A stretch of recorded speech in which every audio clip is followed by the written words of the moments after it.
면접관이 되고 싶은데 네. 남들과 다른 경험을 하고 싶은데 뭐부터 시작해야 될지 모르겠어요. 자, 그러면 차별화된 경험의 어떤 정의를 해봅시다. 그러니까 뭔가 우리가 일에 대해서 급을 나눈다라는 표현이 조금 나도 좀 쓰기 부담스럽긴 한데 편의상 그래도 좀 직관적으로 알아들을 수 있도록 일에도 좀 급이 있다라고 봐요. 예를 들어서 내가 같은 서비스 일이라도 편의점 아르바이트를 오래 했다고 해서 고깃집 아르바이트를 오래 했다고 해서 난 승무원으로 자격이 있습니다라고 말할 수 없는 거거든요. 예.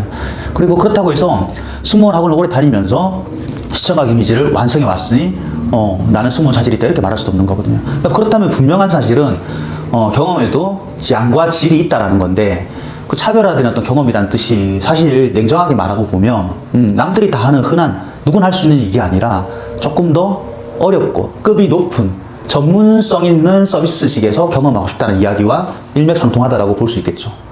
그리고 면접관이 궁금해할 만한 네. 경험을 하고 싶어요. 그 사람의 어떤 스토리가 궁금하고 그 사람이 그 경험을 통해서 어떻게 성장했을지 나만의 어떤 경험적 근거를 가지고 어떤 에피소드를 이야기하고 내가 어떤 사람인지 또 이야기를 했을 때 면접관이 궁금한 거는 당연한 거거든요. 그래서 질문이 적절한 건 맞아요. 모든 어떤 면접의 시작은 사실은 이제 경험이죠. 그래서 어떤 경험을 하고 싶냐. 굉장히 다양한 경험이 있고 경험을 통해서 또 성장할 수 있는 거리들이 많은데 승무원이라는 직업과 직간접적으로 관련이 있고 그 다음에 면접관이 궁금해할 만한 경험은 일단 첫 번째로 항공산업과 관련된 공항 지상직이라고도 볼 수 있겠고요. 공항 내에서도 VIP 라운지라든지 안디데스크, 체크인 카운터 이런 데서 직접적으로 고객과 대면해서 서비스하는 이런 경험들이 유효할 것이고 그 외에도 백화점 VIP라든지 아니면 일반 대기업이나 중견기업, 강소기업의 비서라든지 비서 직무라든지 그 다음에 호텔 컨시어지라든지 이런 다양한 직업군들이 있겠죠. 그러면 일단 기본적으로 이러한 전문성 있는 서비스업만으로도 충분히 말할 거리가 많은데 이제 여기서 또 중요한 게 기간이에요. 그러니까 짧게 일하면 그만큼 내가 말할 거리들이 지금 많이 없죠. 에피소드가 많이 줄어들죠. 컨텐츠가 작다는 거죠. 그래서 기간을 길게 일하다 보면 사실 이제 진상규명도 만날 것이고 그리고 또 상황상 내가 뭔가 순발력 있게 대응을 안 해주면 일이 커질 수 있는 좀 까다로운 어떤 상황에서 나의 어떤 대처 능력을 발휘할 수 있는 그런 순간들이 분명히 있을 텐데 어쩌면 자칫 잘못했으면 최악으로 치달을 뻔했던 그 결과를 내가 반전시켰다. 이런 어떤 경험이 있다면 그야말로 면접관들이 가장 좋아하는 스토리가 아닐까 싶어요. 그리고 장기 근속을 했다라는 그 사실만으로도 그 사람의 어떤 꾸준함과 성실함을 들여다볼 수 있기 때문에 한 직장에서 사실 6개월 이상, 최소 6개월 이상, 그 다음에 1년 정도 장기간 근무하면서 능동적으로 대응을 하고 거기서 어떤 작은 성과든 큰 성과든 어떤 성과라고 말할 수 있는 부분들을 이끌어내고 그로 인해서 내가 성장하고 또 회사의 이윤을 가져줬던 이런 모든 것들이 사실 면접장에서 말할 거리들이 되고 면접관들이 듣고 싶은 말이 되는 거겠죠. 나이가 좀 있는 사람들은 네. 호텔에서 그런 일을 하다가 또 준비하기에는 시간이 모자라서 그럴 때는 어떻게 해야 돼요? 참 약간 우물 안의 개구리 같은 이야기라고 볼 수 있는데 정말 바쁘게 사는 사람들, 빡세게 사는 사람들을 못 본 것 같아요. 우리 학생은 누구나 다 여름 휴가 때 당연히 해외여행 갈 수 있고 그 다음에 주말에 누구나 다 쉴 수 있는 너무나 이제 당연하게 주 5일제가 되었고 일주일에 이틀 쉬어야 되고 또 야근 같은 것도 하면 또 회사가 막 비난받기도 하고 요즘 좀 더 세상이 뭐 그렇게 발전하는 건 바람직한 방향이라 생각하지만 그럼에도 불구하고 시간을 쪼개서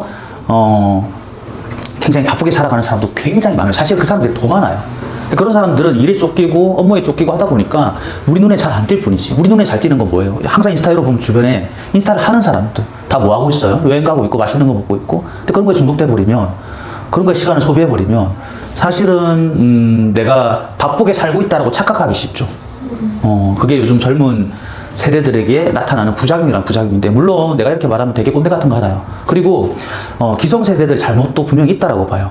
기성세대들이 지금 취업의 문통을 자꾸 좁혀가고 있고 뭐 정치권부터 시작해서 또 기업의 오너들 그 다음에 또 한국의 어떤 경제를 이끌어왔던 주체들 뭐 공공기관의 어떤 뭐 각 기관장들, 뭐 센터장들, 지자체, 시장부터 해가지고 뭐 책임 있는 사람도 엄청나게 많죠. 그 모든 사람들이 다 노력해서 청년들에게 좀 더 기회의 문턱을 넓히기 위한 노력도 해야 되고 저출산에 대한 어떤 고민도 해결하기 위해서 노력도 해야 되고 많은 노력이 필요한 것도 사실이고 청년들 입장에서도 내가 이렇게 된 게 과연 내 탓인가? 내가 정말 게을러서 그런가?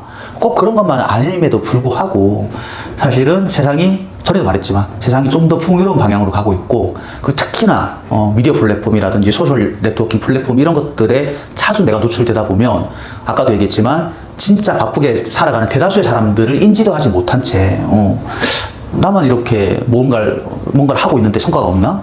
난 뭔가 노력을 하는 방향이 맞는 것 같은데 나름 열심히 하고 있는 것 같은데 왜 나는 제자리에만 있는 걸까? 이렇게 도태된 느낌도 들기도 하고. 그래서 지금 통계를 보면 청년 3명 중에 1명이 캥거루족이래요. 그 청년이 20대를 말하는 게 아니야. 20, 30, 40대를 다 포함해서 3명 중에 1명이 캥거루족이 되어가고 있는 게 한국 사회의 어떤 큰 문제라고 발표도 나왔는데, 정말 심각한 문제겠죠. 그래서 캥거루족이 뭐예요? 캥거루족. 부모님한테 기생한다. 그래서 패러사이트라고 불렀어. 또 이제 한국에서는 사실 캥거루족 많이 순화한 거지. 한국에서는 약간 등골 브레이커. 정말 최악의 어떤 그 인생을 사는 게 아닐까. 근데 그 친구들에게도 나름의 사연이 있겠죠, 분명히. 내가 뭔가 노력을 안 했던 것도 아니고, 나도 뭔가 잘해보기 위해서, 뭔가를 해보고, 시도해보고, 고민도 해보고, 노력도 해봤겠지만, 그럼에도 불구하고, 쌤이 봤을 때, 좀 뭔가 시야가 좁은 거. 그러니까 주변인들을 항상 잘 둬야 된다고 내가 생각하는 게 그런 거예요. 당장 내 옆에 24시간을 쪼개고 잠자는 시간을 쪼개고 사는 사람이 3명이고, 1명이 계속 막 놀러 다니고 대충 살아요. 그러면 아마 내가 중간에서 봤을 때 열심히 사는 게 디폴트 값이고 대충 사는 사람이 되게 한심해 보일 거야. 근데 만약에 내 주위에 대충 사는 사람이 한 3-4명이고 정말 열심히 사는 사람이 1명이다. 그러면 그 1명이 쌤처럼 만약에 막 잔소리 한다. 그러면 저 꼰대, 너나 열심히 살아. 난 내가 행복하고 지금 이 순간에 즐거움을 누릴 권리가 있는 사람인데, 내가 살고 싶은 데 살겠다는데 왜 저렇게 열심히 살라고 잔소리하지? 그렇게 사는 게 정답일까? 아니야. 난 더 행복하게 사는 방법이 있을 거야. 라고 생각하는데, 그 생각도 물론 틀린 건 아니지만, 하지만 조금 더 딥하게 들어가면 우리가 사는 이 사회는 자본주의라는 어떤 태생적으로부터 무한 경쟁이고, 분명히 도태되는 사람이 있고 성공하는 사람이 있고, 이렇게 인생이 지나면 지날수록 노력을 하고 성과를 낸 사람이 위로 올라가고, 그 다음에 그 시간을 가볍게 흘려보내고 뭔가 자기개발하지 않고 투자하지 않고 노력하지 않은 사람은 시간이 지나면 지날수록 분명히 이렇게 도태되고 나락으로 가는 이 경쟁 시스템인데도 불구하고 내일이 없는 것처럼 그냥 오늘만 바라보고 살아가는 친구들이 얼마나 주위에 많아요.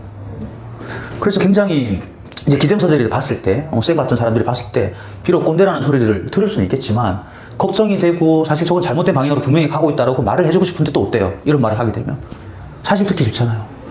누구나 다 내가 사는 방향, 내가 사는 방식이 잘못됐다라고 그런 얘기를 듣고 싶어 하진 않아요. 그래서